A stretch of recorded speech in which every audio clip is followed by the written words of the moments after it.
Action. Action!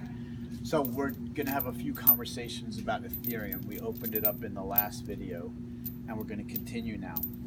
I am asked about Ethereum routinely by people who understand Bitcoin decently well, but they can't get their head around Ethereum.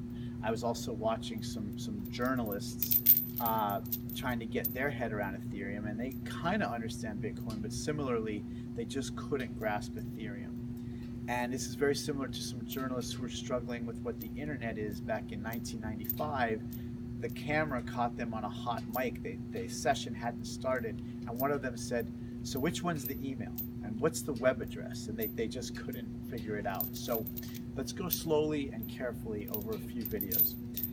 Ethereum builds on the Bitcoin concept in the following senses. Bitcoin sits on a blockchain, and Bitcoin is a killer app that sits on top of blockchain technology.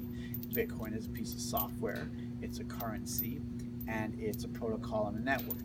Ethereum is all of those things as well. It sits on top of its own blockchain network called the Ethereum blockchain network. It is a currency. The currency native to Ethereum, the native digital asset, is called Ether. And Ethereum is a protocol. It is a network. It is, as I just said, a currency. It is a piece of software. Now here's where it starts to distinguish itself from Bitcoin and starts to really open up new possibilities that Bitcoin simply can't open up to. Imagine a coin sitting on top of a blockchain. So Bitcoin sits on top of the Bitcoin blockchain, and Ether sits on top of the Ethereum blockchain. But imagine that this coin has a spell on it, or as someone once said, or has special things happen when you use it.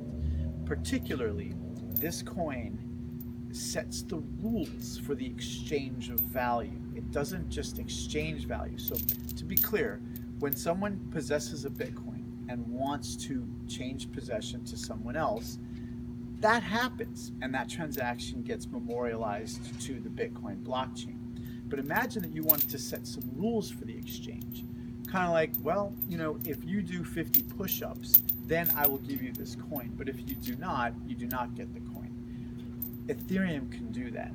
And this is called a smart contract, which is a piece of software code that sets the rules for an exchange of value. And this all can happen in the Ethereum context with the Ether coin.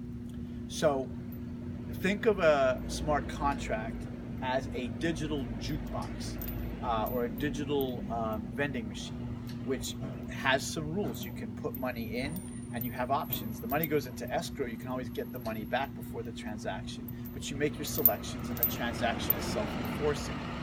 So that's a great way to start getting our head around Ethereum. We'll do some more.